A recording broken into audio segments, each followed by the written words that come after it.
Today we're talking about a serious topic that I'm shocked hasn't become a bigger story. Right now the only YouTuber that's covered it is Some Ordinary Gamers, Mudahar.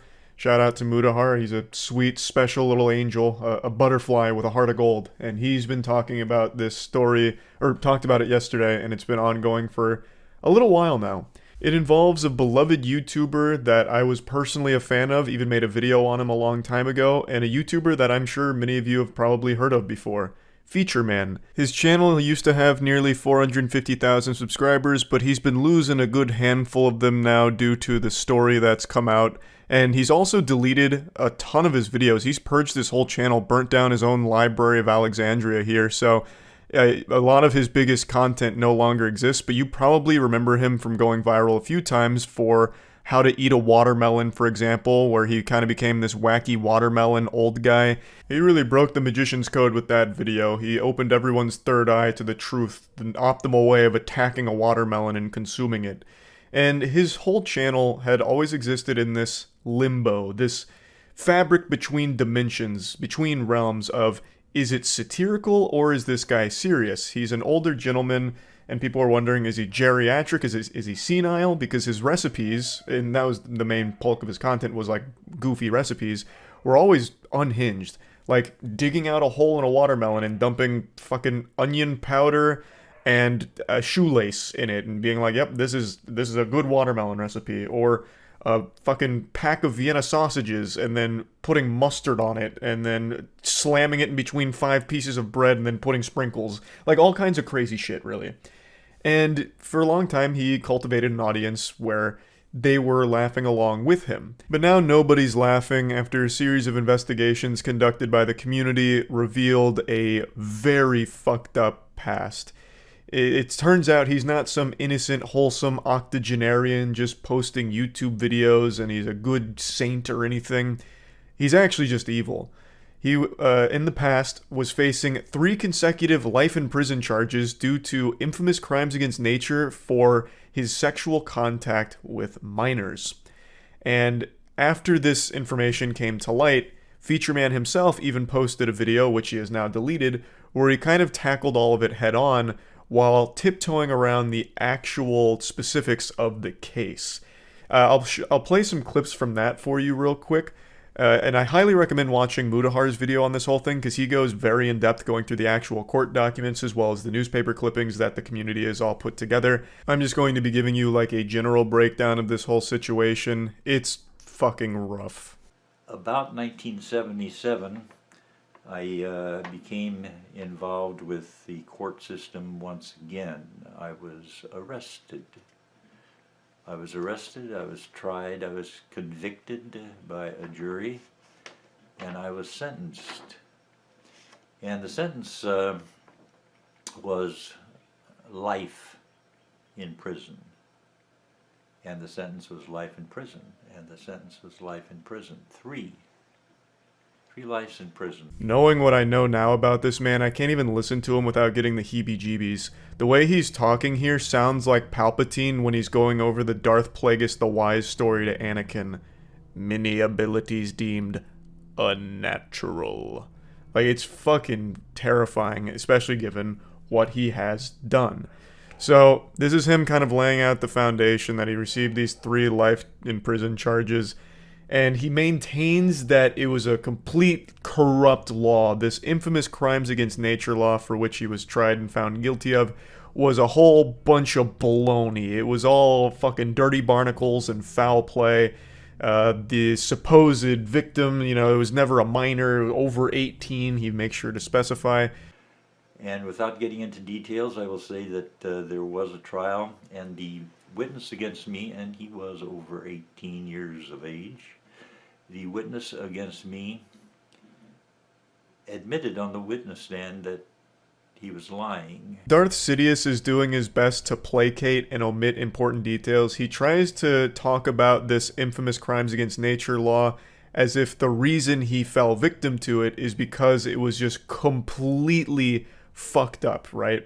So he's trying to say, like, back during the time that this happened, which was like 45 years ago now, this law was used as just like an anything goes. They were real loosey-goosey with it. If it wasn't a relationship between a man and a woman, they could slap you with the infamous crimes against nature law. And he tries to present this law as if it was this boogeyman that he himself was on the front lines of justice fighting against. He mentions multiple times that he helped have the law changed around. But he makes it sound like, you know, it was just completely a wild west of law enforcement here. You know, if you kissed your body pillow that had a waifu on it, you would have went right to jail under the infamous crimes against nature law. If you are a furry, they would have thrown you right in the slammer under this law, this and that. And he's trying to make it seem like because his situation wasn't a man and a woman, that's why he stood trial for his crimes. He fails to mention that even though it wasn't a man and a woman, that's not the problem. It was because it was him and a child. But he's trying to make it seem like it was because they didn't tolerate gay people, they were homophobic, and that's what the law was used to, that's why they used that law against him. He just continues to omit the fact that it was a minor. Him saying that the witness was 18 years old is extremely misleading, because while the witness may have been 18 at the time of that trial, he was not 18 when he was a victim of Tom. He was a minor. This happened years later when he was on trial and was 18, but when the actual yucky events happened, he was a child. So Tom, in this entire video here, tries to play himself off as a victim, but also narcissistic in that he celebrates his victory over this whole case and how he gets off with barely even a fucking slap on the wrist for all of it. It's fucking sickening. Like, at the end of the day, obviously this isn't an interaction between a man or a woman, but it's also not an interaction between a legally aged man and another legally aged man. Again, reading the court documents, it involves a minor. Reading the news clippings, it involves a minor well under the age of 18. Why not include that into the situation? Again, without getting into details, I can see why he wouldn't get into details, because there is no actual defense. This boy to a room to introduce him to the guitar, a musical instrument. But the session ended in the first act of oral copulation. So again, it only says the first of several acts. It wasn't just one, it was multiple. Now, I bet you're wondering how he was able to weasel his way out of this sentencing. 3 life sentences, that's not exactly small potatoes by any means there. That's not like a you wouldn't download a car situation where you're pirating John Wick 2 or whatever. This was very big, and he was able to wiggle his way out due to a fucking technicality. One that I still don't fully understand how he was able to pull off. Even after watching Mudahar's video and reading into it myself, I still don't quite understand how he was able to get away with such a slap on the wrist in light of all of these charges in the sentencing. I'm still a little confuddled by that. So I encourage you to look into this case if you were once a fan of Feature Man as well. I'm not going to even bother trying to tackle exactly how the technicality works that got him out of this extreme sentence that he was facing. But one thing is very clear. Tom shows absolutely no remorse for any of this. He also seems to have a very favorable view of himself, where he's almost like a hero who fought against an archaic law that was used against him unjustly, while never revealing to his audience that the victims here were minors. He continues to skirt around that fact, and it's fucking gross. So yeah, like I mentioned, I did like Feature Man's content. I didn't watch like every single upload, but I did watch a good handful of them. Like I said, I even made a video on him a long time ago. And this was an absolutely wild development here. This would have been like learning Mr. Rogers was secretly selling heroin to kids. I just couldn't believe this when I saw Mudahar posted the video, and now I'm just disgusted by this guy. So, yeah, I just wanted to talk about it a little bit. That's about it. So, yep. This is a topic that I've talked about on the podcast occasionally and sometimes on stream, but overall I feel the entire lore and situation around Boogie2988 over the last like 5 or 6 years has just been incredibly sad. But there was a documentary just released about him, which had Boogie's stamp of approval, his blessing. A documentary filmmaker by the name of Mike Klum spent the better part of like 9 months filming Boogie and going over, cataloging his life. I've watched a lot of documentaries throughout my 29 years on this space rock, and I feel like until the moon falls out of orbit crashing into the Earth, just as Roland Emmerich predicted in the classic Moonfall movie, I feel like this will remain one of the most perplexing documentaries I've ever watched, because I don't know why Boogie would agree to it. It makes him look so bad.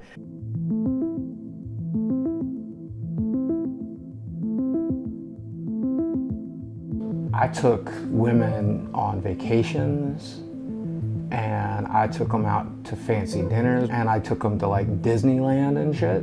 I'm not going to show you all the main components of the documentary, I just want to focus on two core ones here. If you're at all interested in the story of Boogie2988, I highly encourage you watch the whole documentary here. It's probably one of the most honest looks at anyone I've ever seen. Boogie is just an open and honest book here that's a little bit hard to read from because it is pretty eye-opening stuff.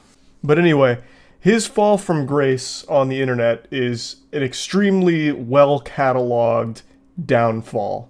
From the repulsive, awful things he said in the past to his manipulative tendencies and his behavior, all of it has led to Boogie going from a well-respected content creator to basically a joke, or someone that's looked at in disgust for his behavior. So, for those that don't know, Boogie is an OG YouTuber who was absolutely at the top of the game for a long time. He won a fucking award for being a nice guy in the gaming community, basically. They used to call him the Mr. Rogers of the internet. But then, Twitter and Reddit happened, and Boogie had this inability to shut up. He would constantly publicize the most foul opinions that he had about situations. He would always talk about the saddest and most depressing aspects of his life because it felt like he was addicted to being viewed as a victim. It felt like he loved the feeling of people viewing him as pathetic. And it's something I know he's touched on in the past that even has a level of self-awareness where he also recognizes how detrimental it's all been to his career and just downright self-destructive. But he just can't stop himself from just posting on Twitter every single private thing that should never be publicized to strangers, because he seems to just be enamored with that attention that he gets when he is viewed as like someone to feel sympathy for at all times. And it's just a really weird and sad set of circumstances. However, after watching the documentary, I'm starting to believe he is just not a good person. I was always under the impression that very deep down is a caring individual who had a good heart and good intentions and just got a little lost and confused along the way. But after seeing this and all of the worst aspects of his life that he just proudly highlights here, I just really am starting to think he's just not a good guy. So the first thing I want to show you is his addiction to sex workers. He has spent a pretty penny on paying for sex, as well as paying for like vacations and stuff for the sex workers to accompany him, this and that. And it also gives an insight into the way he views women, which I think is a pretty repulsive perspective he has on a lot of it, at least from what he describes here. And one thing that becomes instantly recognizable is his sense of entitlement, which becomes a prevalent point throughout this entire documentary, where he believes that because he was a successful YouTuber, anything he wants, he deserves, he should get, he is entitled to it. It's not a revelation. I like beautiful women. I like to hang out with beautiful women, fuck beautiful women. We all do. I never got to do that. The women I dated were pretty, sure, but they were like Arkansas 8s, not LA 10s. With sugaring, I got to fuck some LA 10s, and I think that's cool. So I deserve to go to Disneyland with a beautiful girl, right? I deserve to go to New York and explore Times Square with a beautiful girl, right? Like, I deserve that, and I want that, and I've never had it. Why do you deserve that? Because you filmed your 20th Francis chugging Mountain Dew while pooping his pants and putting popcorn in a microwave video? Like, what? It's such a deranged mindset that he believes he is entitled to all of these women wanting to slobber on his meat because he is a famous YouTuber. He shouldn't be settling for an Arkansas 8. No, he deserves the LA 10s. So he pays for sex workers because Boogie deserves that top shelf pussy with the pinky out. And to me, this audacity is alarming. To me, this screams that he only views women as objects to be conquered sexually. He shouldn't be settling for something that's an Arkansas 8. That's beneath him. Have they looked at his subscriber count? No. What he deserves is the LA 10s, so he gets into the sugar baby community. She's definitely a little thicker than I necessarily would always go for, but there's nothing wrong with that. I'm a 48-year-old man. I never got to fuck a model. This let me fuck a couple of models. Is that wrong? A very important lesson to learn is nobody is entitled to anything other than a knuckle sandwich if you start calling me short. I'm kidding. You'd probably still beat my ass. But the point is, you don't deserve anything. To speak here like you deserve these women, you are entitled to these women because of your online success, is so delusional. And speaking of delusion, him criticizing the lady for being thicker than he would normally go for is just downright ridiculous and absurd. It just really seems like with the way he speaks about women throughout the documentary, he just views them as sexual props for his own pleasure. Really, that's the most important thing when it comes to women for him. He doesn't want to be caught dead with an Arkansas 8. Instead, it's all about the LA 10s, so that way he can fuck them. And that's what he cares about most when it comes to women.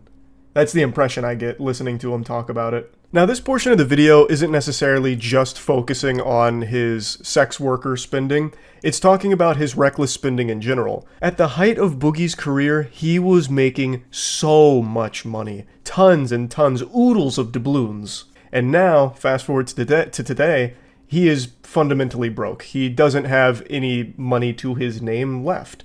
So it's going over where all of it went, and a large chunk went to paying for sex workers, as well as like gift cards that he would give them, which is crazy. When they broke down the financial spending, $500 was allocated for gift cards, which is a weird gift to give someone, and like $1,000 for a purse. So I guess he'd give them like a purse with like a GameStop gift card in there, like, hey, go get yourself something nice, toots. Maybe a couple Pokemon card packs, huh? Yeah, maybe a new video game or two. Like the whole thing is just all about his spending habits, which has left him in a financial crisis. All of which is his own fault, which he also recognizes. His entire career's spiral into the shitter is entirely his own fault. From not being able to stop saying the most awful things you could imagine during streams, to not being able to stop himself from posting the most private things about his life online, to not being able to stop himself from spending money on collectibles, a bunch of luxury items, terrible investments in like crypto, which he lost like $600,000 in. All of it is his own fucking fault. And when he talks about himself and like his health struggles and a lot of the other things that are personal to his like day-to-day life, he speaks as though it's already kaput. Andrew really summed it up best. When Boogie talks about himself, he talks about himself as if he's been dead for 30 years. When he speaks, he's speaking as if he's already 6 feet under in the grave, and he's like communicating as a force ghost, like, man, I wish I took better care of my body. That's something he speaks about in the documentary with his girlfriend, who's 29 years younger than him, and he starts to recognize that in 10 years, she's only going to be 30, and he might just be dead because of all the health problems he has from not taking care of himself.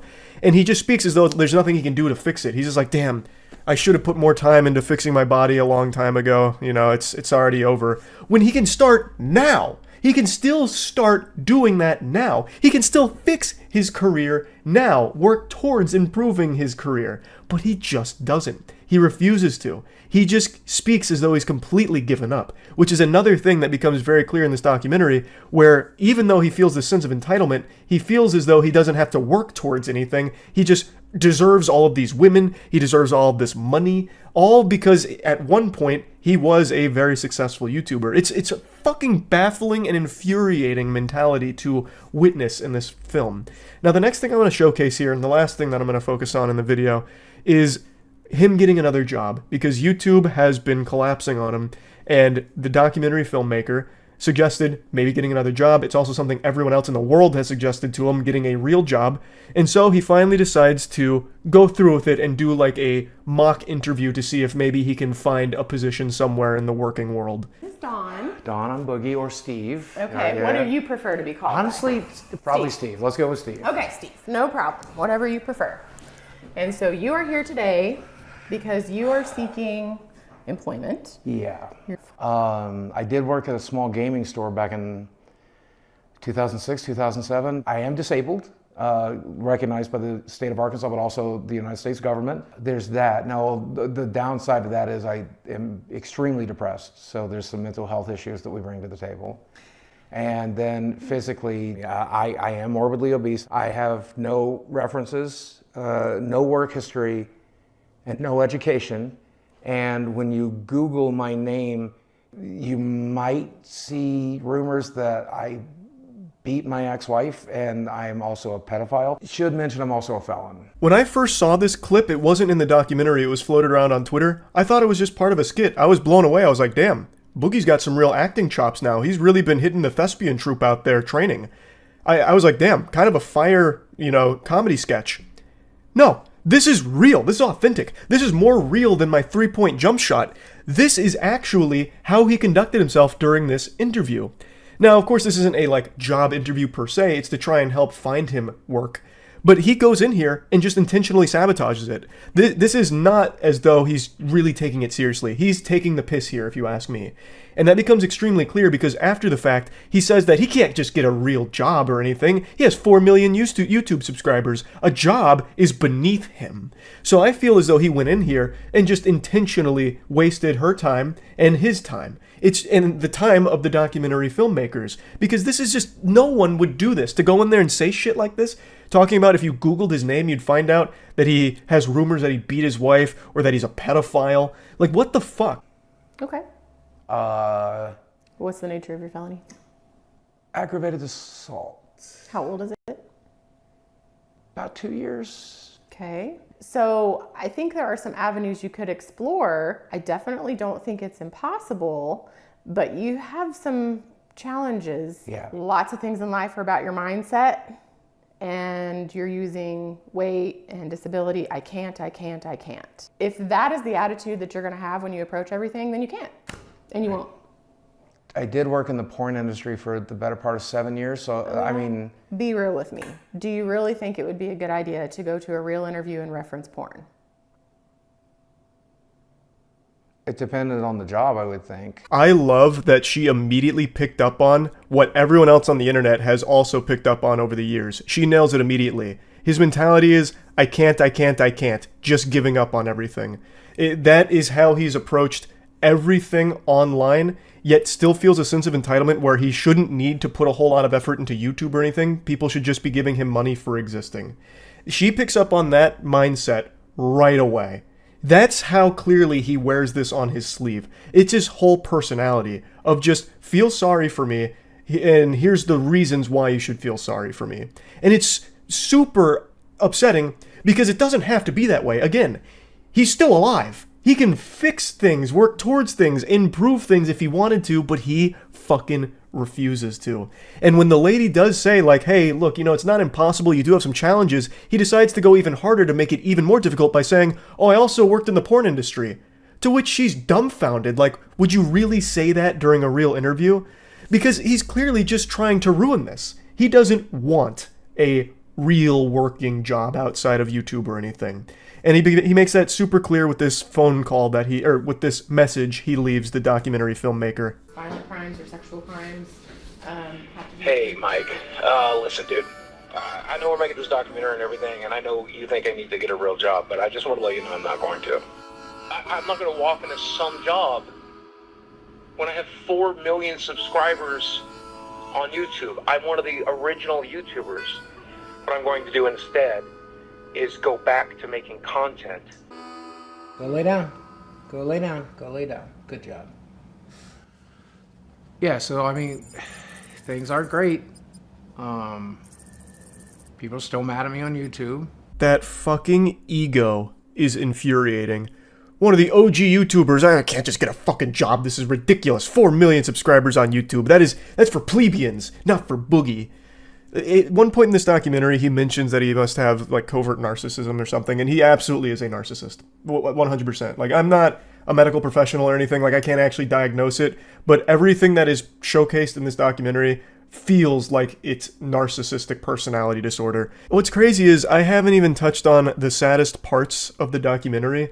The bits and pieces I've loosely touched on in this video here don't even make up what I believe is the hardest to stomach portions of the documentary. Mike Klum and the team really did an incredible job with this piece. So again, if you're at all interested, check it out. No part of him that seems to actually want to change for the better. He just views it as he's already defeated, so he's just going to continue being self-destructive, I guess. When I don't understand it. There is still so much opportunity and time for him to actually improve his life. And over the last 5 or 6 years, he's talked about that a lot, about how he's going to do this, that, and get better at this and that. And he just doesn't. He just refuses to. So yeah, I just wanted to talk about this because I just finished the documentary. We also talked about it on the podcast. That'll be up on the official YouTube channel sometime in the next couple days. It's just sad. It's just fucking unbelievably sad. Like many others, I was a fan of Boogie2988 years ago. And to see the mask fully come off and you get to actually see who he is as a person is shocking. But anyway, yeah, that's about it. So yeah. I'll just say it out loud with my whole chest. I love learning about useless, meaningless internet drama. It's one of those things where I spend an embarrassing amount of time reading every little niche tiff that a community has, going to every single facet of the internet, learning about what kind of controversy or what drama is happening over there. If I spent that same amount of time that I do reading about internet drama and instead spent that time learning useful skills, I would have been able to master like 5 different skills right now, like some really cool special things like juggling and clogging. But instead, I just learn about nonsense. It's my main vice, and it's more addicting than heroin, and I recognize that it's a pathetic hobby.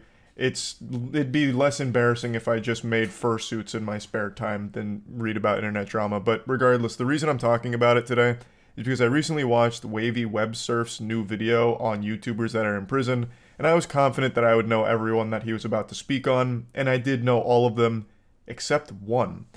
And that surprised me because the one I didn't know is really a fucked up situation that I feel most people probably weren't aware of, because when I look up this person's name, there's only one channel that's ever really talked about them at length, and that was Philip DeFranco. Now, Philip DeFranco talks about something Pay Money Wubby talked about, which was the really weird fetish of breastfeeding videos on YouTube, where it clearly wasn't educational and they weren't breastfeeding their kids for the sake of like getting them nutrients, you know, like the actual biological function of breastfeeding. They were filming this because it was fetish content to some really sick weirdos that were watching it. So he was focusing on the entire depraved community and only briefly mentioned the person we're about to talk about, Lee Felton. Lee Felton was once a piano teacher, but after her husband left her and her child, she then got desperate for money and started posting breastfeeding videos on YouTube that were clearly meant to be sexual.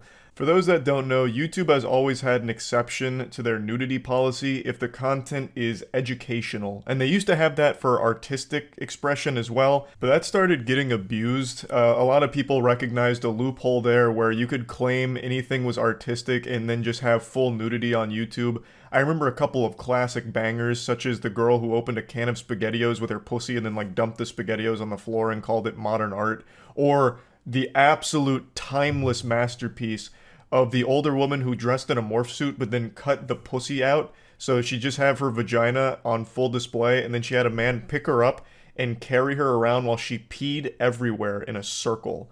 So that was hype. And eventually YouTube recognized that this was getting abused, so they don't really have that exception for artistic nudity anymore, at least not like they used to, but it does still exist for educational content. So things like how to administer a breast exam, or like how to do a Brazilian wax. If you look up that kind of shit, you can find full nudity because it's people trying to educate, even though a lot of people will recognize there's bad actors here, once again just using that educational loophole for porn on the platform.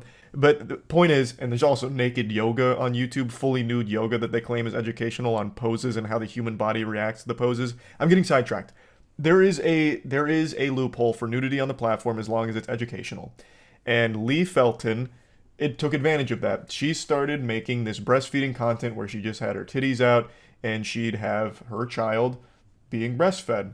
And she made a lot of content like that and then started to recognize that her audience wasn't women trying to learn how to breastfeed.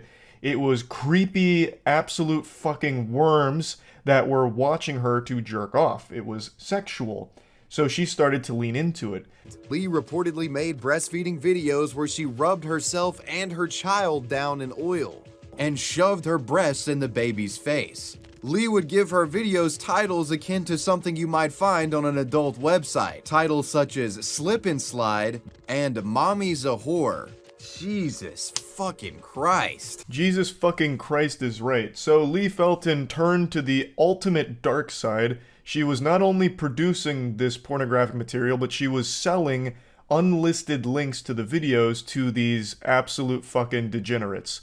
And you can clearly recognize the big problem here. She was producing pornography that involved an actual child. According to reports, a Wisconsin man was apparently busted purchasing Lee's content by his wife. And after discovering the repulsive videos, the wife reportedly felt into authorities. And hopefully the wife also left the husband, because that is an absolute unhinged weirdo. And hopefully he was also charged with purchasing child pornography, because that's what this shit is.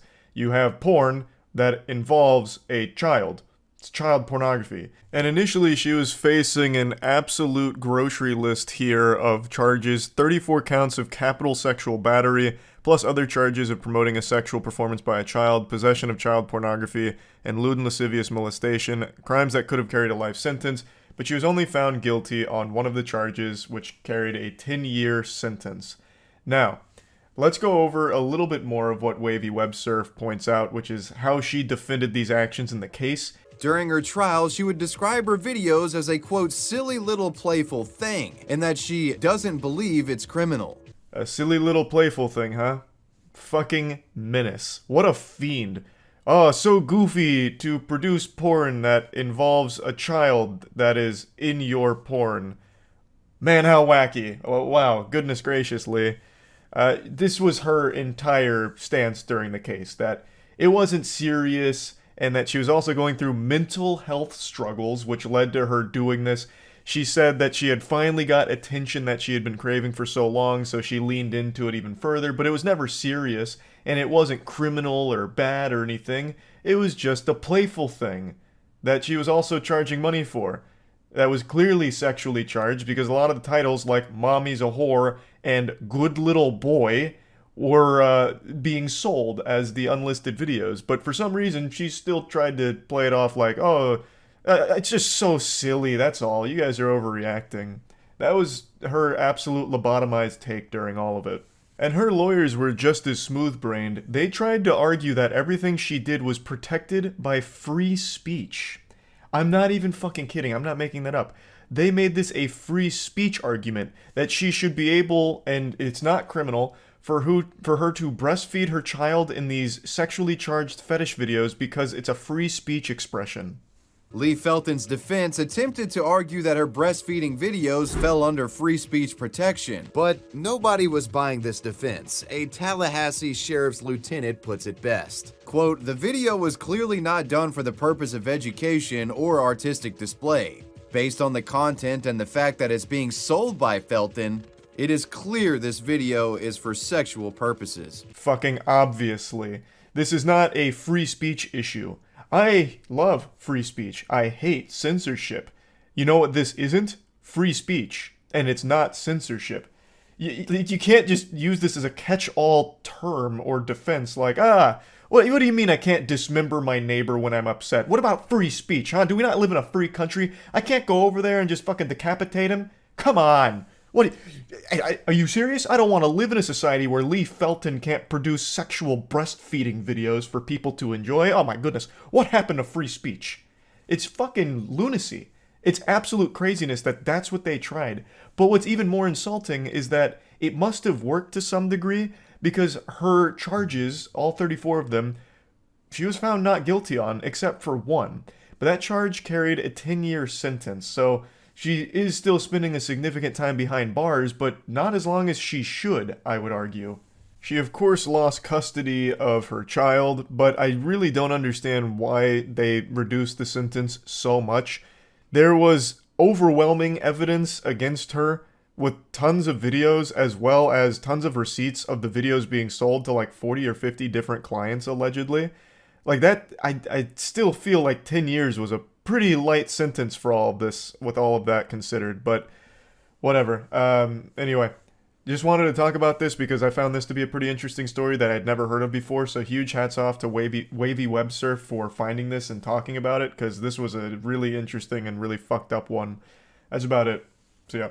Happy Thanksgiving, everybody. I hope you and your family have a wonderful time of festivities, food, and whatever else you may do to celebrate today. I'm starting my Thanksgiving festivities the way our forefathers intended, by reading through an unbelievably long list of accusations and allegations against a YouTuber named Dream. Massive YouTuber, I'm sure you're familiar with the channel. I don't know how he's celebrating Thanksgiving, but I'll tell you one thing I know he's not thankful for, and it's Twitter. There are at least 100,000 different threads attempting to chronicle every single allegation, as well as like the supposed evidence to support all the claims. And this morning I decided to finally just take the plunge, fucking cannonball into this cesspool and figure out what exactly he's even being accused of, what the evidence is, trying to make heads or tails of this wild web of things. And Jiminy Christmas, I'll just tell you, sports fans, I'm more confused than a caveman seeing fire for the first time. I've read through so much shit, and then I'll go to another thread, and then it contradicts all the shit I just read, and then there's a whole nother thread about debunking all of this shit, and then I'll finally feel like, okay, I understand what's happening here, but then from out of nowhere, a new challenger enters WrestleMania coming from the top turnbuckle and blasts the whole thing wide open by making some crazy claims about, actually the debunking was false, this is a fake account, or, ooh, the initial account that started posting these claims turns out to be completely fake, and here's proof of them admitting that it was all a ruse. And then apparently it's become a very common pastime for people to just make brand new fake accounts and start putting in a bunch of wild allegations on top of all of this to keep muddying the waters. It is so messy. The allegations include grooming, Dream being a pedophile, sending moaning videos through Snapchat to minors. There's a ton of claims, a ton of different things from a ton of different places.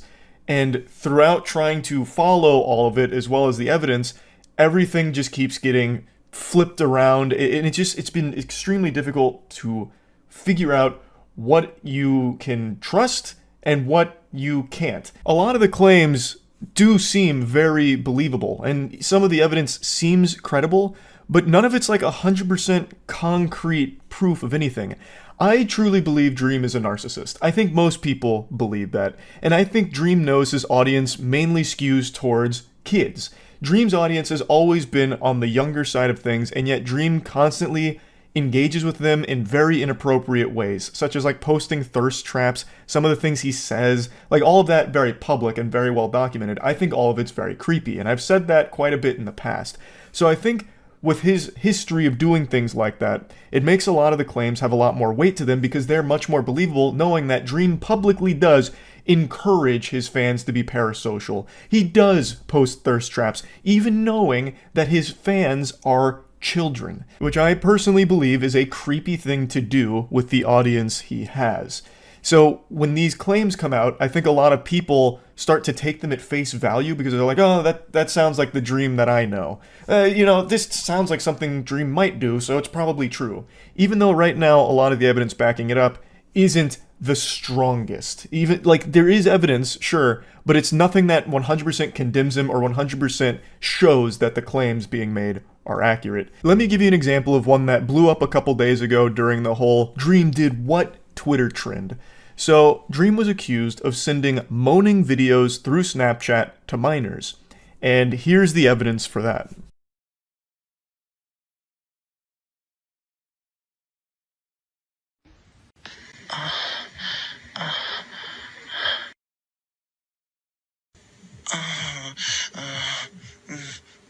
This is allegedly Dream's Snapchat account, but there's nothing actually connecting this account to those videos whatsoever. You can easily just make a fake Dream Snapchat account. There's nothing in those videos that has his face or anything. It's just the sound of someone moaning that resembles Dream's voice. To me, it sounds more like a Shane Dawson moan. I don't listen to a lot of Dream, but when I heard that, I thought for sure this was leaked audio of Shane Dawson when he did that degenerate shit with his cat. These videos just aren't definitive proof of anything. It's a black screen with the sound of somebody moaning. Now that's not to say that this can't be real. It could be Dream. I have no way of knowing for sure one way or the other. It's just right now with what is presented, it's not enough to convince me beyond a shadow of a doubt that this is Dream here. Anyone could be moaning there and just say, look, it's Dream, listen, it's definitely him, but it's just a complete random person doing it. If they really wanted to get wacky with it, they could have grabbed the audio from that classic meme where the guy passes a kidney stone while coming and is like screaming while orgasming. Like that, and then just say, it's Dream, look, and it was sent to a minor. Even though, again, there's also no proof of it being sent to a minor, at least nothing that I can find here for that. So the only proof here is the name, Dream, it's clearly his Snapchat, it must be. And listen to him moan and look at what he said. And then it's just some like really fucking cringe text that seems like it's straight out of the worst written erotica fanfic ever. I'd kiss your neck and tease the shit out of you, run my hand up your body. Your tits are so nice, what the fuck, I just want to fill you up, princess. Oh god. Sickening, vomit-inducing trash there. But I just don't see anything here that proves that this is Dream that sent it A, and Dream that sent it to a minor B. Like, and I also don't, just on a side note, I don't think anyone's ever been so terminally horny that they send a video of them moaning to somebody. That is just so conceptually baffling to me. I don't know if it's commonplace for a dude to do that, but I can't even imagine that. To just send a clip of you moaning to someone would be like the worst jump scare ever, just like, oh, are you feeling it now, babe? Like, do you like that one? Like, I can't even imagine that thought process. But again, there just isn't enough here for me to know what is true and what is false. As more and more evidence comes out, I'm sure it'll make it more and more clear, but so far, everything that keeps coming out has 1,000 other things that all try and, like, contradict it, and it just gets so hard to figure out what's real, what's fake. There is only one small chapter in this massive textbook here that I was able to confirm beyond a shadow of a doubt at least happened and is 100% real. And that's the entire saga of him versus Nicholas Cantu, the voice of Gumball. 10,000, 100,000 of them to take me down. So that's how minuscule you are to my size, right? My stature of intelligence, character, body, and reverence in the world. 1K is better for this pussy who doesn't want to give away his millions. Are you Jewish? No, man, because I'm gonna do movies, stand-up comedy, everything, all the shit. Music, whatever the fuck, e-commerce. You don't understand that you're talking to, like, a Michelangelo. So, in this anime arc here, for all of the Dream controversy, what happened is Nicholas Cantu and Dream got into a big verbal disagreement. Apparently it even got physical with, like, Nicholas slapping Dream and this and that. Dream eventually filmed Nicholas in an Uber where he was drunk and high, so crossfaded. According to some of the claims, he was also going through a manic episode. In the video, he starts saying some awful shit. He starts saying slurs, too, towards Dream. And Dream captures this footage, eventually drops it online, and then goes over the situation. Both people catch a lot of shit here, Dream and Nicholas. However, the internet mainly rallied behind Nicholas against Dream. Dream is not a very well-liked person online for a variety of different reasons. In this case, they cited the fact that he filmed this and then tried to use it as a weapon is an extremely weird thing to do, especially when considering some of the other circumstances at play around this situation. I'm not here to get too deep into the weeds of the Gumball versus Dream stuff here. There's plenty of information out there about it if anyone's curious enough to look into it. The only reason I'm bringing it up here is because out of everything I've been reading so far, this seems to be the only one that I can confirm with 100% certainty this is a legitimate situation that happened as it was described and as it was claimed to have happened. Just like sand, you can see it, you can touch it, you can taste it, it's real, it's there. So there's a lot of proof around this one. This whole situation actually happened. Now, Dream has been anything but silent on this case. He's been engaging directly with all of the shit going on Twitter, and he made a statement saying that it's all false, it's all a lie, and he's making a huge comprehensive video going over each and every component of it. So I guess we'll have to see what he says in that video about everything. Obviously, I don't think he's going to admit to anything, even if it is true, but I think just by having him address it, it'll help figure out what claims even have real validity to them in the first place, because I imagine when tackling these things, he's going to go over the situation, which could help piece together the story, and maybe some of the claims do get proven true from Dream's video, even though he's been trying to make excuses for it. Like, there's no telling. If all of the claims are fake, if all of the claims are true, I have no idea, but all I know for sure is this is a fucking crazy, messy, nearly impossible situation to actually follow and get to the bottom of. So I guess we'll see what happens when he posts his video about this, and go from there. That's about it. So yeah. Yeah, I'm talking about Boogie again, the internet's favorite clown. Everyone is lining up to throw the baseball at the target to dunk this goober into the water tank, and I can't resist. It's actually unbelievable how he continues to find new, deplorable ways to sink deeper into degeneracy and dig himself even deeper holes. I am blown away by his ability to constantly embarrass himself. I don't know what kind of kink this is, but it goes beyond humiliation at this point. So buckle your seatbelt, I'm gonna deliver a high-speed Boogie breakdown here for what happened last night. So, Boogie has maintained for a while that he has cancer. And a lot of his reasoning behind his most recent cryptocurrency scam was that he needed the money for his medical treatments with his cancer. And last night, that diagnosis was challenged with people directly confronting about the authenticity of his claims, because there were some inconsistencies and some shady things with what Boogie was saying about it. I believe the catalyst behind this whole conversation was Destiny, who spearheaded the questions that he had about Boogie's diagnosis, and it led to, like, directly talking with him about it, which then led to more and more people coming in to talk to Boogie about it. And for those that don't know, Boogie2988 is a pathological liar. He cannot help himself. Just like a pile of dog shit can't help but smell like poop, Boogie can't help but lie. Even about the most trivial things ever. He used to tell fibs about games and, like, what games he was playing and finishing and why he needed to buy games to review them, only to never review the games. Like, I'm surprised he didn't start weighing in on the Elden Ring DLC being too hard, saying some shit like, oh, well, yes, the Elden Ring DLC was quite simple for me, really. I kind of first tried every single boss. My favorite boss was Rudonius of the Hidden Leaf Village, obviously. Like, he just lies, and he can't help but continue to lie anytime he sees an opportunity for it, especially if it could potentially lead to some level of sympathy. Oh, yes, I've experienced racism. Me, Boogie2988, as you know, I'm a full-blooded Atlantean, and I recall when Plato came to our hidden continent and sunk it himself because he didn't like the color of our skin. Like, he is just a liar, is the point I'm trying to make here. An outrageous one at that. So, with some of the things he was saying, people started to question whether or not he really did have cancer, so they confronted him directly on a podcast.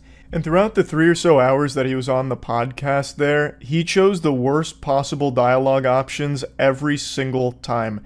And it eventually culminated with him getting naked. So your shred of privacy is this, but not being naked on film, not talking about fucking wars. Yeah, I'll get naked right now. I'll get naked right now. Take it off. Let's go. Talk about Let's do it. A pretty interesting strategy here to get nude, just strip down to your birthday suit. Boogie's playing chess, the rest of us are playing checkers. Lying about having cancer takes a very special kind of scumbag. It's not unheard of on the internet, there's plenty of famous cases of people doing that, but to come in and question Boogie on it, like, you've got to have your ducks in a row. And Boogie, when defending himself, refused to show even a single shred of evidence to push back against the claims, and the claims had more evidence than Boogie did about his diagnosis. And it eventually reached the point where people were begging him to just show, like, a fucking single molecule that would somehow lend any credence to Boogie's claims, and he just refused. There was I think it was an $80,000 bounty. Like, multiple YouTubers came in and offered thousands upon thousands of dollars to Boogie, up to $80,000, to just show a piece of his medical record to a trusted third party, so that way they could verify it, that he really does have cancer like he claims he does, and he refused. Which is very weird, considering Boogie just scammed his audience for $10,000 talking about how desperate he was for money. because of his medical bills and everything. So he'll scam his audience for $10,000, but he won't just briefly show a little piece of his medical record here for 80 grand, 80,000 clams. That just doesn't add up. Because he's talking about how it's like the last bastion of privacy he has, which doesn't make any sense because Boogie has never given a fuck about privacy. Every single aspect of his life, he has pushed into the public eye that people have to just like have their fucking retinas burned out against their will because Boogie is shoving every aspect of his personal life down their throat. Yet this is the one thing he wants privacy on, even though he himself was the first one to ever talk about it. It just doesn't make sense. So it's definitely not looking good for Boogie after this. He's since deactivated his Twitter account and everything, which probably is only temporary. He's addicted to Twitter. It's like a heroin addict. Like, I imagine he's going to go back to the needle here to Twitter. But for now, it's looking like his ham got steamed on this podcast. It doesn't look good here. Of course, it hasn't been 100% definitively proven that he's lying about his diagnosis or anything like that. But the whole situation around it is very weird for sure. And I just want to show you a little bit from it. Now, a buddy of mine, whom I'm sure all of you have heard me talk about in the past, Jackson Clark, that's a name that lives in infamy in the mind of Boogie. Jackson Clark is Boogie's boogeyman. He mentioned Jackson so many times unprompted in this podcast that the other hosts were left stunned, wondering who the fuck is Jackson? Because Jackson has, for a long time now, been pushing back against a lot of what Boogie has said and done to his audience. And Jackson, a while back, did talk about the diagnosis on Twitter, and it has, I guess, weighed heavy on the psyche of Boogie. Yeah, I'm never showing any of these motherfuckers my medical paper. Go fuck yourself. I said that 2 years ago, and I'm stand by it now. Destiny, Jackson Clark, Keemstar, you can see it when I fucking die. It's my fucking goddamn medical record. I don't know why Jackson Clark was on the tip of his tongue there in the middle of this panel, but wow. That's so big. Hold on, I gotta send that to Jackson. Jackson's gonna have a big old smile and a big old wet spot in his trousers for it. That's big. It was Destiny who put up 5K and Muda put up 50K. Oh, wow. Yeah, it's not like Boogie to turn down free money like that. He just scammed his audience for $10,000, which in this podcast he openly admits to. I think it was who was it? Like, I think it was Nicholas Diorio. Nicholas Diorio at the very end came in and he's like, "What do you mean morals? You scammed your audience for 10K." And Boogie goes, "Yeah, but this is different." He's like, "This is two separate things." Because I'm insisting on it. Because I'm hoping the microphone. No, wait. Why would you have to insist on a biopsy if you can confirm? But this is basically the whole podcast where they are picking apart Boogie's story and just begging and even trying to offer him tons of money to prove that he actually has what he says he has. Where does he mention more Jackson, though? Goddamn medical records. And I don't want one of you motherfuckers feeling sorry for me. I don't give a fuck. Yeah, you do. Okay? You can hate me as much as you fucking want. But that's, I'm taking one goddamn thing with me. And this is a decision I made when Jackson Clark demanded this shit 2 fucking years ago. And it's a decision I'm fucking sticking to here 2 years I don't know later. who Jackson Clark is. I don't even know if I'm getting... That's incredible! Jackson Clark, he did it again! First and last name! He's doing it! He's doing it! That's so huge. And now he looks like a pioneer for being the first to request the Panama Papers on Boogie here. And then 2:43 on the dot, Jackson mentioned again. This is like a Where's Waldo game. Alright, so 2:43 mentioned again. Getting his name right. It's fucking Moist Critical's butt buddy. I don't fucking know. Why do you keep calling him Jackson Clark? I don't Wait, he's getting name dropped again! know his real name. What is it? What do you mean you don't know his real name? You've said it 4 times. Jackson Clark. You think that's an alias? A first and last name alias? His real name's fucking Steve Cheeseburger? And why you pretend you don't know his real name? You tweet about him every now and then after blocking him so he can't fight back. That's his pseudonym. He's using it like J.K. Rowling. I'm gonna let him have too, the right? win. I'd break some type of law. I'm gonna let him HIPAA have laws, the win. yeah. I'm gonna let him have the win. What's the reasoning behind that? Why are you letting him have the win? Because as I said to Jackson Clark 2 years ago, or at least said about Jackson it. Clark. Yeah, I am not sharing my medical records. I'm not sharing this with the internet. This is for me. I'm good. How much money did Jackson Clark get you to fucking say his name? Yeah, I know, right? On this stream? I don't know. Great advertising, yeah. I mean, it's good. It's good Jackson for Clark. Penguinz0, Penguinz0, Jackson Clark, Penguinz0, Jackson Clark. Check it out. Buy Fattycoin. There. That's, honestly, put that on the back of the DVD box. That is so fucking flames. Hold on, I'm telling Jackson timestamps. Get Jackson on stream. He's sleeping right now. It's Australia. He's not up yet. He actually hates you too. He does. He absolutely does. 100%. But he hates everyone that doesn't immediately fall in line and agree with him. What's crazy is he doesn't hate Keemstar, who literally invited him over to his house on the 4th of July just to throw ice cubes at him and bully him. But he hates everybody else. Literally everybody else.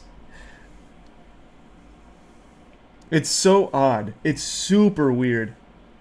I don't know why he hates me and Jackson so much more than everyone else. I genuinely do not. I have talked about Boogie twice. Once with his crypto scam and once with the documentary that dropped where he talked about how his life fell apart from buying hookers and everything and still had a crazy ego about how he deserves to fuck tens. And all kinds of heinous shit. Those are the only 2 times I talked about him. And comparatively to everyone else, I don't even think I was that mean. I gave him legitimate advice about maybe instead of scamming your audience, you should just keep making YouTube videos. He averages 20k views per video. If you just make a video a day at that average, he would be able to support himself with at least $10,000 a month. Easy. Bare minimum. Like, I feel like, honestly, it was pretty reasonable. But maybe he doesn't like to hear that. He'd rather people throw ice cubes at him in person. I don't know. I really don't know. You guys did make fun of him in the documentary for like an entire podcast episode. Yeah, constructively. Like, if you're going through all these health problems, maybe don't start every day with a Mountain Dew after you take off your fucking CPAP machine. Like, that's constructive. I think. Like, instead of a Mountain Dew, anything else. And maybe just doing fucking acid in the middle of the forest with a fucking shaman is not going to be the therapist you need. I know, yeah, I know. They brought in everyone for this one. It's certainly not looking like Boogie was telling the truth. Shockingly. But who knows? Maybe for some reason he really is refusing like $80,000 in order to keep this last bastion of privacy. Which isn't really private considering he was the one that talked about it first. Watched all 4 hours. He doesn't hate you and Jackson. He thinks Jackson Clark is your real name and Charles White is one of your internet aliases. No, that's not true. He knows we're separate people. Now you're just making shit up, but I love that. I love that idea. Jackson Clark is my Australian alter. So a couple of quick things. I have made 2 videos on Boogie ever, but he has become a pretty common topic on the podcast where we talk about some of his more recent shenanigans.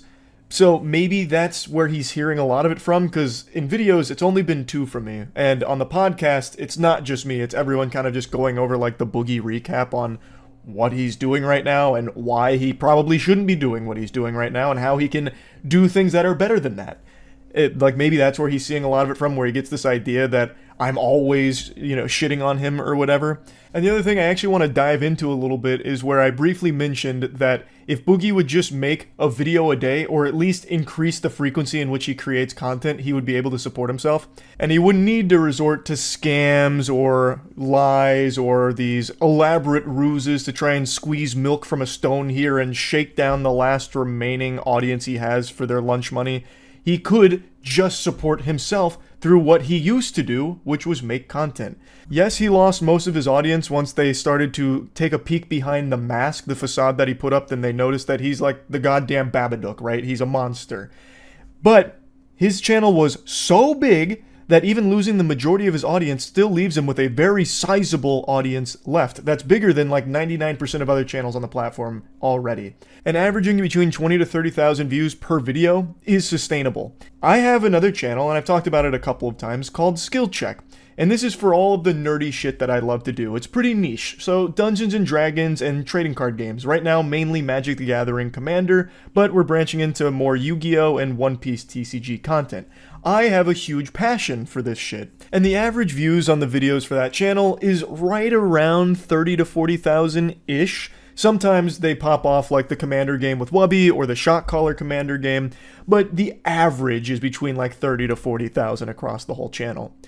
And I'm going to just give you a peek behind the old analytics here. This is what the channel generates. Off 2.1 million views per month, it makes over $7,000 per month. Now let's compare that to Boogie's channel.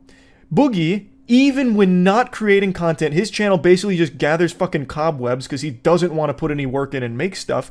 Even with that in mind, his channel still makes almost 1 million views per month. Now imagine if he would just post more frequently. He could easily fucking support himself through AdSense. He could. No matter what lie he tries to feed you about how that's not possible, no one wants to watch him, his average says otherwise. He just doesn't want to do it. He's looking for the easier paydays, like taking $10,000 up front to pump a fucking crypto scam. If it is true that Boogie is lying about all of this, that'll just be yet another unbelievably low thing that Boogie has done throughout his career. And he has made a career out of doing some of the lowest shit the platform's ever seen. So again, it hasn't been 100% confirmed that he's lied about this. So maybe he is telling the truth. Maybe he's got stick it to the man neosis. Like, it's just all a very odd set of circumstances with the way all of this is unfolding here. And I just had to talk about it a little bit because, man, I mean, Jackson Clark, he got mentioned so many times here, and this is just such a fucking weird story. That's really about it. See ya. As I was rendering the video here, some new lore just dropped, a little update to this case. Keemstar made a tweet kind of talking about some things behind the scenes. Now, he's like the Boogie whisperer. Boogie tells him everything, I guess. So, I think probably best to wait for Boogie to confirm all of this, but I'll at least put this here for the sake of covering everything that's come out here. According to Keem's tweet, Boogie went on steroids that could cause cancer in the blood, and then 2 years ago, after he lost his money in crypto, went to the doctor, said he had high red blood cells, indicating he may have it. And before he got any confirmation, he made a YouTube video announcing it, and then for 2 years has been telling people he has it to use it for sympathy, and he never actually got confirmation, but now apparently he's scheduled to go see whether or not he has it. So that's the most recent update there, and it doesn't come directly from Boogie, so I guess we might have to wait to see what he says about it, even though Boogie himself isn't really a reliable narrator since he lies about everything ever. But again, there is no 100% confirmation on whether or not he's lying about this or anything, but it is certainly very peculiar. Very, very weird. That's about it. See ya. A couple days ago, a YouTuber, and more importantly, a dear friend of mine, experienced every content creator's worst nightmare, a private picture leaking. When I heard the news that Ludwig's nutsack had leaked onto Twitter, I panicked. I damn near did damage control for him and started formulating excuses like, no, you know, it's just the angle the picture was taken that makes his nuts look small. It's an optical illusion. He had just taken a cold shower, so his balls shrunk a little bit. And you don't know that actually what this is. It's not even a scrotum. It's swamp gases being reflected off of a weather balloon. Like, I was ready to go to bat for him, but I didn't need to. He didn't need excuses. His balls spoke for themselves. Now, it wasn't by his own choosing. This wasn't his plan. It wasn't like some kind of mogul male move here to get content out of it. He was on the Cold Ones podcast, and during the Patreon cut, he playfully pulled his sack out, and it's on full display. It's very bold, very proud. And Chad had asked if he wanted them censored in the Patreon cut, to which Ludwig replied, yeah. But Chad apparently misunderstood what he was saying here, so then told the editor not to bother censoring it.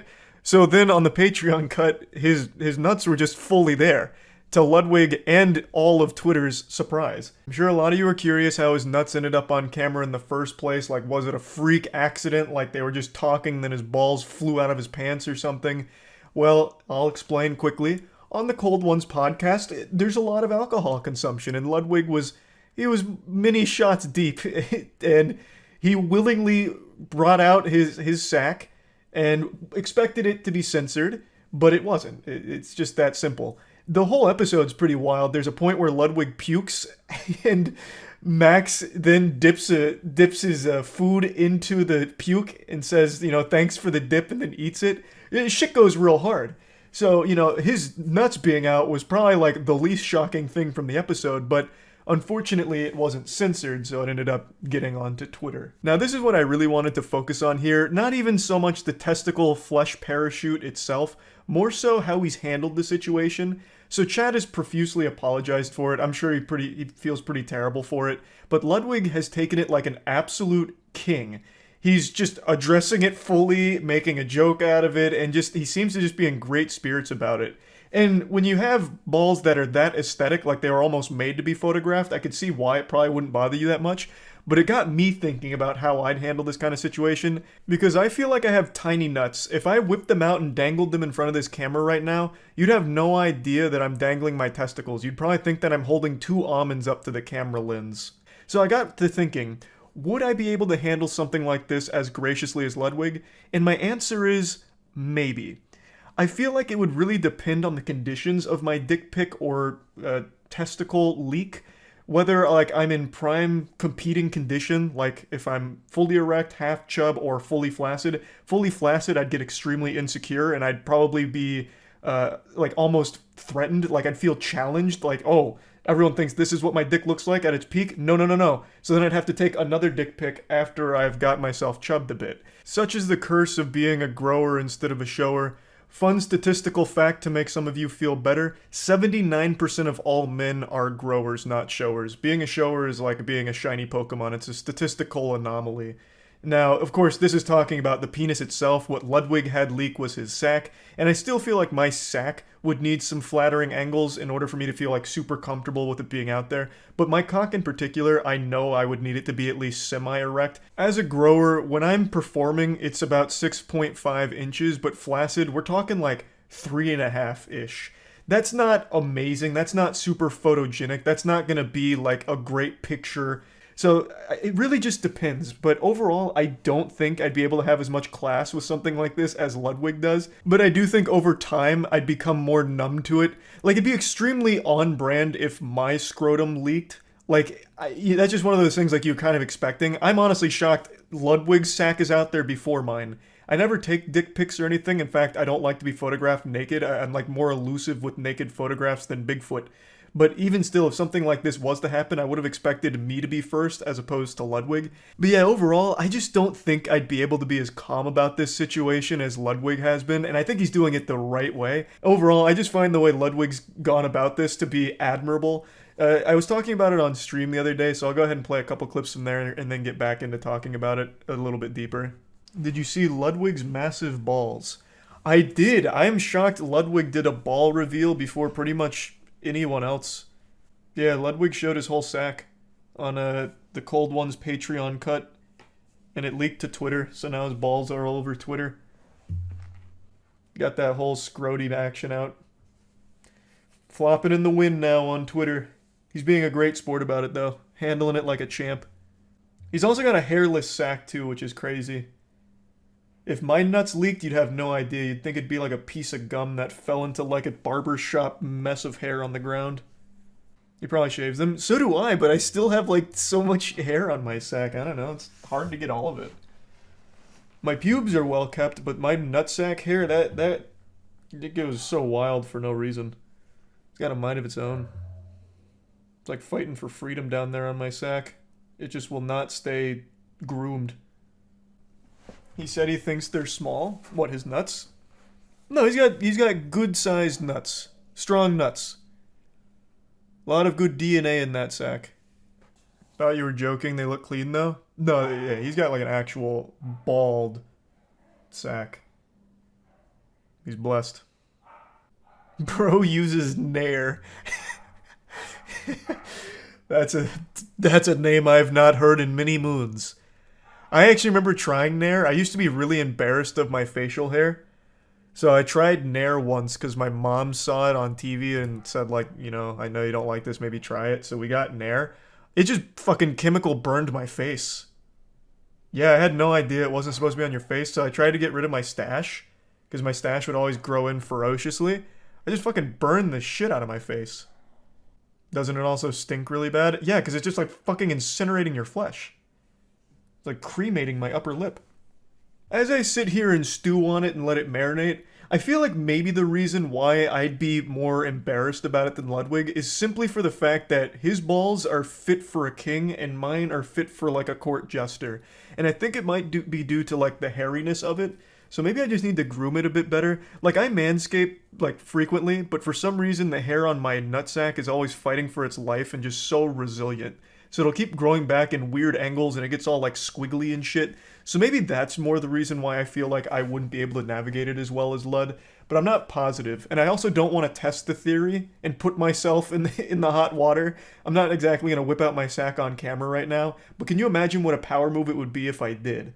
But yeah, just overall, I wanted to talk about the situation a little bit because I truly applaud the way Ludwig has handled this whole situation. I think he's done a great job with all of it. It doesn't seem like he's got super salty about it. He's not like DMCA striking anyone that talks about his nuts or anything like that. And it doesn't seem like he's harboring any ill will towards Chad or anyone on the Cold Ones team for the situation. So just want to talk about that a bit. That's it. So yeah. I know one of you watching this video right now is having a birthday. And to celebrate, I brought you a clown that we can all laugh at together and really make your special day that much better. So please allow me to introduce you to Bozo. His name is BitBoy Crypto. He's a YouTube crypto influencer who's currently suing another YouTuber named Atozy. BitBoy's seeking $75,000 due to defamation and emotional distress that he experienced when Atozy made a mean YouTube video about him, saying less than pleasant things. And I personally am mortified to learn that someone was being rude to another YouTuber.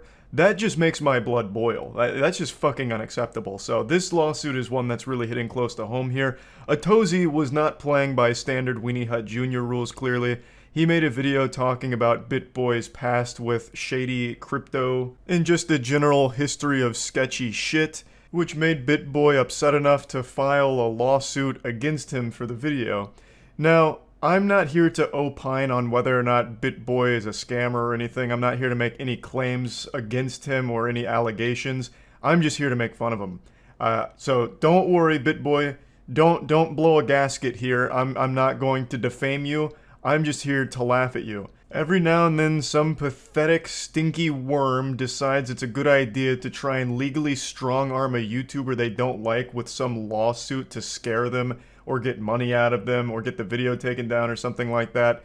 And I always can't help but find it comical, because it never works out in their favor.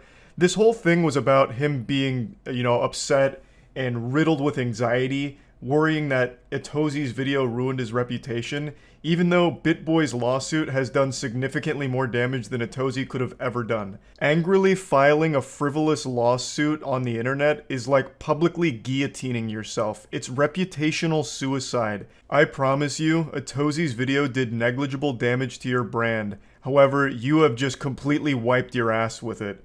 You've done the equivalent of going to the mall and shitting your pants and then trying to blame someone else for those shatted-in britches. It's your fault now. So your reputation is trashed because of this lawsuit. The lawsuit is of course public, however I'm only going to be going through this article for the excerpts. I'm not going to bore you with the actual legal speak in there. So to break down the important bits, Armstrong, BitBoy, is claiming that his livelihood was attacked by Atozy by saying he's not someone you should be looking up to for any advice whatsoever and cannot be trusted with financial advice because you don't know whether he's trying to enrich you or himself. Maybe I'm biased here because I don't think anyone should be looking up to any YouTubers as their sole source of advice or information, but to me this doesn't seem like an attack on his livelihood at all. It just seems like a word of caution to anyone that finds his channel and takes it as the end-all be-all for financial advice or anything. It's just like a boilerplate, hey, you'd never really know someone's true intention, so just take it with a grain of salt. This doesn't seem like a malicious attempt by Atozy to fucking burn down BitBoy's empire. The article then makes a great point by highlighting a contradiction between what BitBoy's lawsuit says versus what he presents online. BitBoy's business model relies on his reputation and his status as an influencer. Side note, influencer is still to date the cringiest term ever made. That shit is vomit-inducing. That is such a yucky word. I.e., a well-known online personality who influences others' decisions, such as to buy or sell cryptocurrency as investments.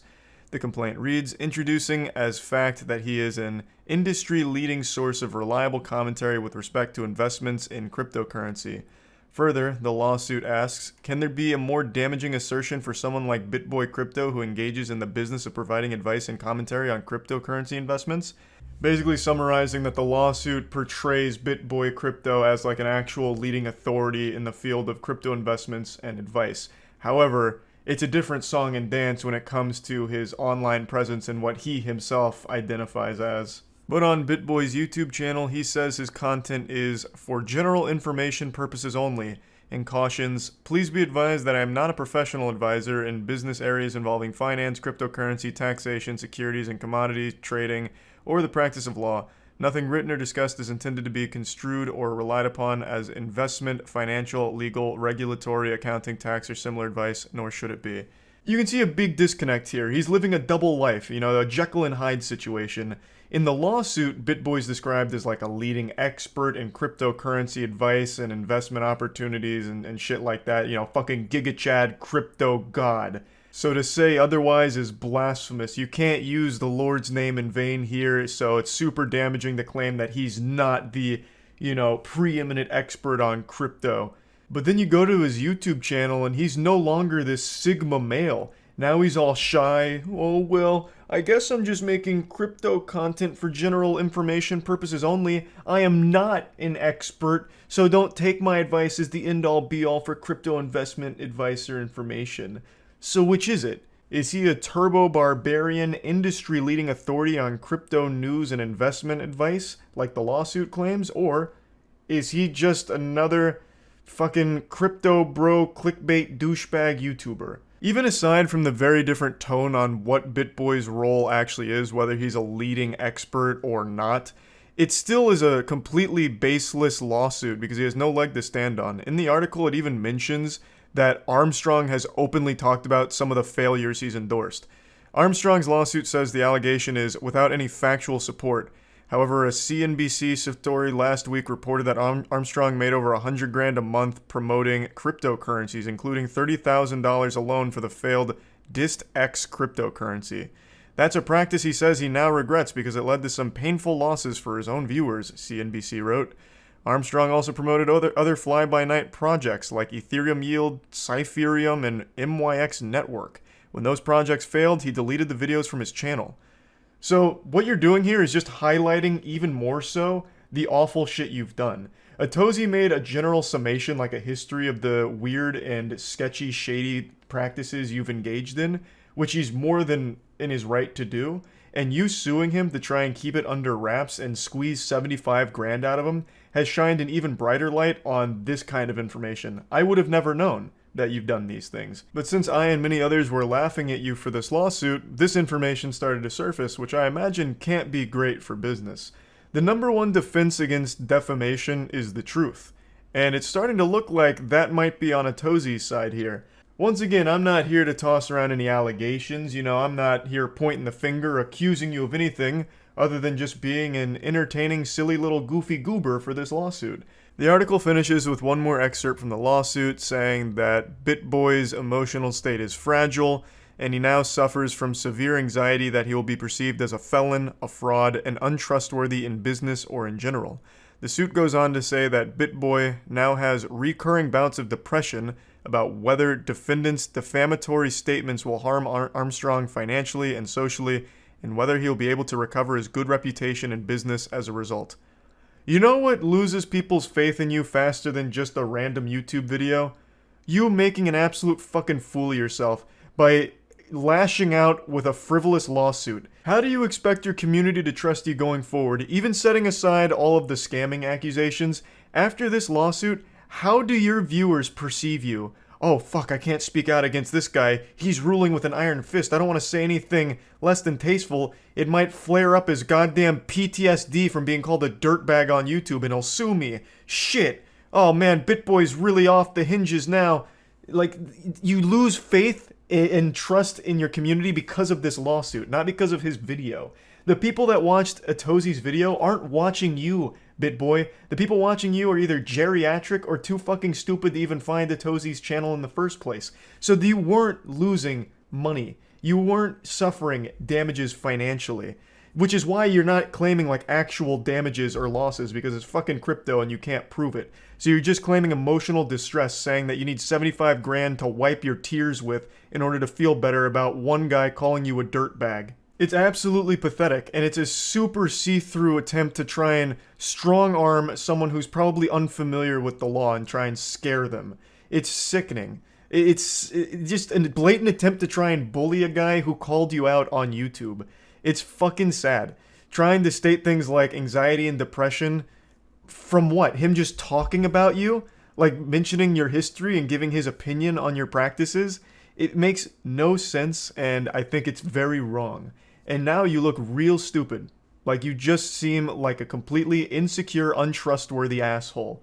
And that has nothing to do with any of your crypto shit. I don't know anything about that, aside from what I just read in this article. So again, I'm not calling you a scammer. Don't even try and throw the word defame around here, BitBoy, when you watch this. I'm just talking about you as a person, your character. It's trash. This is dumb.